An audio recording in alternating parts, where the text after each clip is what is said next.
घर वालों ने कैसा रिएक्शन दिया जब उन्हें ये यकीन हो गया कि मैंने इस्लाम वाकई कबूल कर दिया है।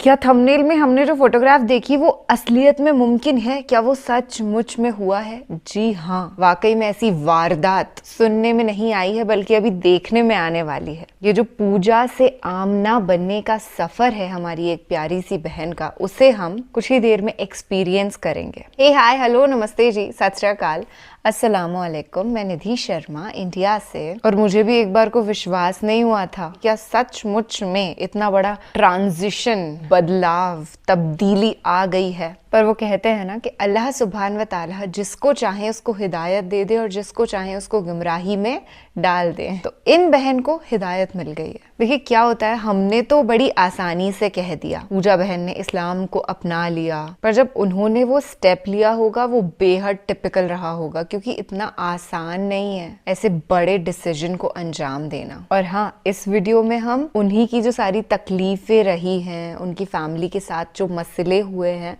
वही सुनने जा रहे हैं। देखिए मेरी विचारधारा ये है कि हर किसी को राइट होता है, संविधान ने हक दिया है अपने हिसाब से अपना फेथ चूज करने का। दुनिया में कहीं पे कोई आमना भी पूजा बन रही होंगी क्योंकि उन्हें सनातन धर्म बेहतरीन लगा होगा, पर फिलहाल पूजा को इस्लाम जो दीन है वो एक सच्चा हक का धर्म लगा है, तो उन्होंने वो एक्सेप्ट कर लिया। पर अक्सर तौर पर लोग बड़ी रूढ़वादी मानसिकता रखते हैं, मतलब उनका फेथ सही है पर उनके बच्चे को अगर किसी और फेथ में इंडल्ज होना है तो वो गलत है। थैंक गॉड हम ऐसी सोच नहीं रखते। घर वालों ने कैसा रिएक्शन दिया जब उन्हें ये यकीन हो गया कि मैंने इस्लाम वाकई कबूल कर दिया है।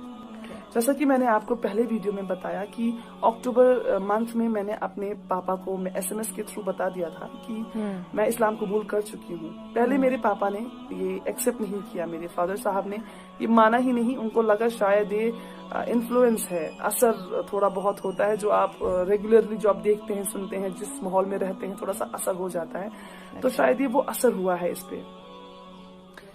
लेकिन मैं अपने डैड को सीधे बोलती रही, पापा मुझे किसी चीज का असर वसर नहीं हुआ है, मैं इन्फ्लुएंस में नहीं हूँ, मैं सच में इस्लाम कबूल कर चुकी हूँ और मैं इस्लाम नहीं छोड़ूंगी।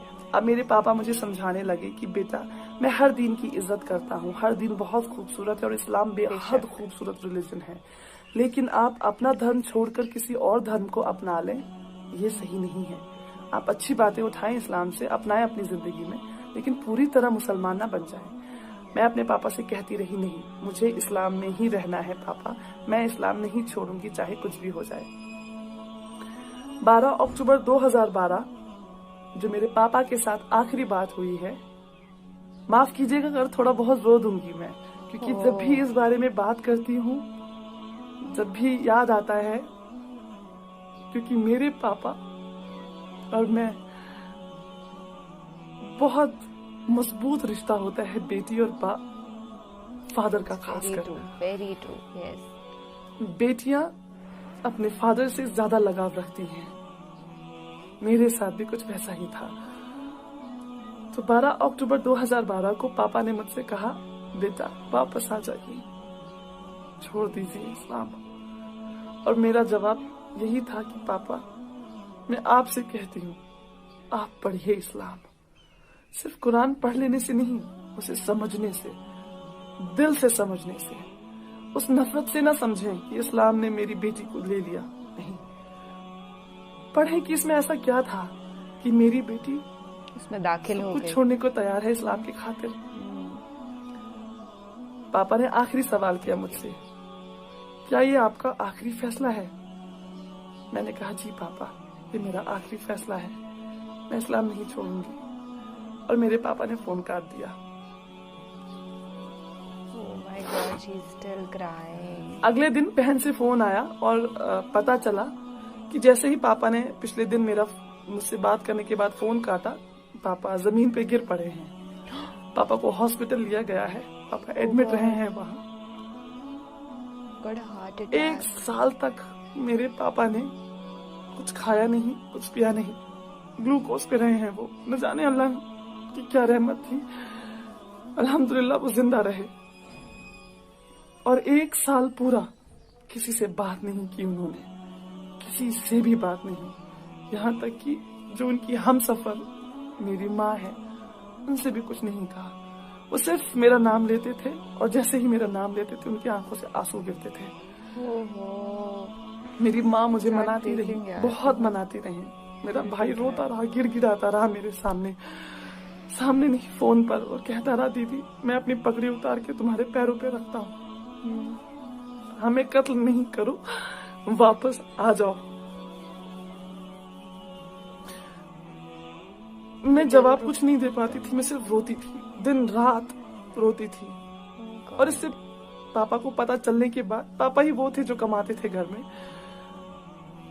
मेरे पैसे जो पापा मम्मा मुझे खर्चा भेजते थे वो बंद कर दिया गया। आप सोचे, इतना बड़ा शहर बेंगलुरु, उसमें मैं एक अकेली लड़की, और पैसे बंद कर दिए घर वालों ने। न खाने को पैसे हैं, अरे यार, ना जिस कमरे में रहती हूँ वहां पे करने के लिए रेंट। आखिरकार धीरे धीरे बहन ने बात बंद की, भाई ने बात बंद की। माँ कोशिश में लगी रही कि शायद ये मेरी बात मान जाएगी और वापस आ जाएगी। माँ ने भी बात बंद कर दी जून 2013 में।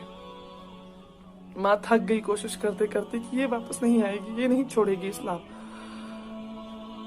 माँ ने कहा, जो भी बात आपको करनी है यहाँ आकर करें, जो भी आपको कहना या सुनना है यहाँ आके सामने करें, फोन पे आज के बाद कोई बात नहीं होगी। और सारे नंबर्स वगैरह बदल दिए गए, घर का लैंडलाइन बंद करवा दिया गया, मोबाइल नंबर्स चेंज हो गए। मतलब मैं वो हो गई, कहते हैं ना, बिल्कुल बेसहारा। बेशक मेरा सहारा अल्लाह था, मेरा ईमान अल्लाह था, मेरा यकीन अल्लाह था, लेकिन जरूरत होती है, माँ बाप की जरूरत होती है। खुदा का निजाम ही कुछ ऐसा है, माँ बाप वो मोहब्बत औलाद से, और वो औलाद के दिल में मोहब्बत अपने माँ बाप के लिए, ये खुदा ने कुछ सिस्टम ही ऐसा बनाया है। तो जब वो मेरी जड़ें जब हिल गई, मैं कमजोर पड़ गई, और यहाँ से माँ बाप ने पैसा भेजना बंद कर दिया था पहले ही, मजबूर होकर मुझे वो कमरा छोड़ना पड़ा और मैं जाके रहने लगी एक मदरसे में। वहाँ पे गरीब लड़कियां और अनाथ लड़कियां रहा करती थी। मैंने वहां रहना शुरू किया। सबसे अच्छी बात यह हुई कि मैंने अरबी सीखी वहीं पे। मैं जो अरबी में आज कुरान पढ़ पाती हूँ, मेरी पहली बेसिक तालीम अरबी की उसी मदरसे में हुई। Very nice, very beautiful. और बहुत कुछ सीखने को मिला कि मैंने तो फिर भी 23-24 साल माँ बाप के साथ रही हूँ। माँ बाप ने इतना अच्छी जिंदगी दी है, हमेशा ख्वाहिशें पूरी की हैं। वहाँ वो बच्चियां थी मदरसे में जिन्होंने बचपन से अपने माँ बाप को खोया है, कोई नहीं है उनका सिवाय अल्लाह के।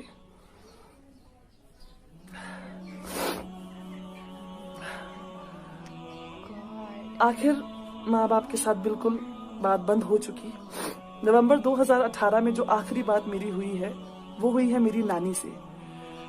मैंने अपनी नानी को किसी तरह, मुझे उनका नंबर याद आया, एक दिन क्लिक हुआ अचानक से, मैंने जल्दी से वो डायल किया तो नानी ने ही उठाया। नानी से बात हुई, बेहद खुश हुई नानी मेरी आवाज सुनकर। मेरे बारे में पूछा उन्होंने, फिर बोला, बेटा क्यों किया तुमने ऐसा, क्या जरूरत थी करने की? अब सब भूल चुके हैं तुम्हें, कोई याद भी नहीं रखता है, तुम्हारे बारे में कोई बात नहीं करता। तुम्हारी बात, तुम्हारा नाम लेना सख्ती से मना है, तुम्हारा नाम कोई नहीं ले सकता। ब्रो, इतनी बड़ी सजा इस्लाम कबूल करने की। अब आप जहाँ हैं खुश रहें, अच्छे से रहें, सुकून से रहें। तड़पना आपको भी है, तड़पना हमें भी है, कि वो खून का रिश्ता, मोहब्बत का रिश्ता जो हमारे बीच है वो तो खत्म नहीं हो सकता। आपकी माँ को, आपके फादर साहब को आप याद आती हैं, बहुत याद आती हैं, लेकिन जो ये सोशल कंपल्शन होती है ना, जो सोसाइटी है बीच में, इसकी वजह से अलग है आप नहीं मिल पाएंगे अब उन्होंने मुझे एक बात और बोली, मेरी नानी ने उन्हें बोला, ख्वाब में भी यहाँ आने की जुर्रत नहीं करना। असली का तो छोड़ ही दे, आप ख्वाब में आने की जुर्रत नहीं करना। आपके घर वालों को तो छोड़ दे, बाकी जो है आपके रिश्तेदार आपको इतने टुकड़े करेंगे कि आपको ये नहीं पता चलेगा, किसी को पता नहीं चलेगा कि ये फातिमा जी गई कहाँ। अरे तो खैर नानी से थोड़ी सी बात हुई, भाई, this is लेकिन terrorizing. अल्लाह को मंजूर था शायद कि मेरे जो मामा के बेटे हैं उन्होंने नानी का फोन वगैरह चेक किया, मेरा नंबर ट्रू कॉलर पे देखा तो उन्हें पता चला ये मेरा नंबर है। तो नानी को भी थोड़ी सी सख्ती देखनी पड़ी और फिर नानी ने एक और फोन किया मुझे कुछ सेकंड्स का और बोला बेटा मुझे आज के बाद फोन नहीं करना, इनको पता चल गया है कि मेरी आपसे बात हुई थी। खैर फिर कुछ साल 1-1.5 साल पहले ही मैंने अपनी जो मेरी बहन है उनका फेसबुक अकाउंट से उनकी फ्रेंड को मैंने मैसेज किया, बहुत रिक्वेस्ट करने के बाद उनसे नंबर लिया, उनसे बात की। उनको ये यकीन नहीं आ रहा था कि मैं मेरी बहन ही हूँ या मैं कुछ अलग इंसान बात कर रही हूँ, क्योंकि हमारी आवाज सेम है। उन्होंने मुझे बताया कि दीदी हमें तो पता ही नहीं है कि आप कोई बड़ी बहन भी हैं, हमें ये पता है कि वो है भाई है एक, मतलब मेरी छोटी बहन है भाई है, लेकिन कोई ये नहीं जानता है कि इन दोनों की बड़ी बहन भी है, कोई नहीं जानता है। 6 साल में ऐसा खत्म कर दी गई है मेरी एग्जिस्टेंस वहां से, मुझे कोई अफसोस नहीं है अल्हम्दुलिल्लाह। ये शायद हक है उनका ये करने का, वो जितनी सख्ती करेंगे ये हक होगा उनका, और मैं कभी शिकायत नहीं करूंगी कि नहीं आपने ऐसा क्यों किया, आपने मेरा नाम लेना क्यों छोड़ा, या आपने मेरी एग्जिस्टेंस खत्म क्यों की, क्यों नहीं बताया लोगों को कि मैं आपकी बड़ी बेटी हूँ। नहीं, मुझे कोई अफसोस नहीं है। एज उनके रिलीजन का मेंबर होने के हिसाब से मैंने बहुत गलत किया है, उनके लिए बहुत गलत किया है। वो कहते हैं ना कहावत की जीते जी मार डालना, कुछ वैसा ही किया है मैंने उनके साथ। मुझे पता है मैंने गलत नहीं किया, ये मेरा दिल जानता है, मेरा अल्लाह जानता है कि अपने अल्लाह के लिए ही मैंने सब कुछ छोड़ दिया। ये बातें उन्हें तब तक समझ नहीं आएंगी जब तक अल्लाह की रहमत उन पर नहीं होगी, उनके दिल नहीं खुलेंगे, उनके कानों से पर्दे नहीं हटेंगे। तब तक जब तक उनको ये बात समझ नहीं आएगी इस्लाम के बारे में, अल्लाह के बारे में, हमारे नबी सल्लल्लाहु अलैहि वसल्लम के बारे में, तब तक नामुमकिन है कि वो मेरी सिचुएशन को समझेंगे। मुझे कोई शिकायत नहीं है किसी से भी। खैर जितने भी नए मेंबर्स घर में ऐड हुए हैं, जैसे कजन्स वगैरह की, मेरे भाई की शादी, चचेरे भाई की शादी, जिनकी भी भाई बहनों की शादी है, जितनी भी भाभियां या जीजू घर में आए हैं, किसी को नहीं पता है कि इनकी एक बड़ी बेटी भी थी। तो बिल्कुल ही खत्म कर दी गई हूँ। आप लोगों से कहना चाहती हूँ कि अगर आपके पास आपके माँ बाप हैं, जिंदा हैं, आपके वालिद हैं, आपकी माँ है, आपके साथ है, वो वालिदैन दोनों हैं आपके साथ, या शायद किसी और शहर में, किसी और देश में रहते हैं, अल्लाह के लिए कभी ऐसा ना करें कि उन्हें तकलीफ हो। ये ऐसा अनमोल तोहफा अल्लाह ताला ने आपको दिया है, बहुत खुश नसीब है अगर आपके पास दोनों हैं या एक भी है, बहुत खुश नसीब है, यकीन मानिए। ये ऐसा तोहफा है जिसके लिए आपने कुछ पैसे नहीं दिए। आप जाते हैं ना दुकान पे, आप जब पैसे देते हैं तभी कोई तोहफा खरीद सकते हैं किसी को देने के लिए। अल्लाह ने आपको फ्री में दिया है। आप अपनी माँ से जन्म लेते हैं, माँ और जो पापा फादर साहब होते हैं, दोनों से बेहद मोहब्बत मिलती है, मोहब्बत में पले बड़े हैं आप। आपको क्या देना पड़ा उन्हें? कुछ भी नहीं। उन्होंने आपका ख्याल तब रखा जब आप बेसहारा थे, बिल्कुल बेसहारा, जब आप शायद खुद कुछ खा पी नहीं पाते थे, तब माँ ने आपको छाती से लगा के आपका पेट भरा है। बिल्कुल। जब आपको चलना नहीं आता था, आपके फादर साहब ने आपकी उंगली पकड़ के गिर गिर के चलना सिखाया है।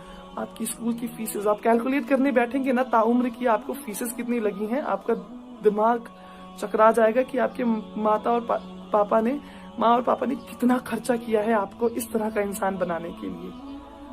तो अगर आपके माँ बाप आपके पास हैं, करीब हैं, थोड़े दूर भी हैं, खुदा के लिए उन्हें बताएं कि आप उनसे कितनी मोहब्बत करते हैं। उन्हें बताएं कि वो कितना अहम हिस्सा है आपकी जिंदगी का।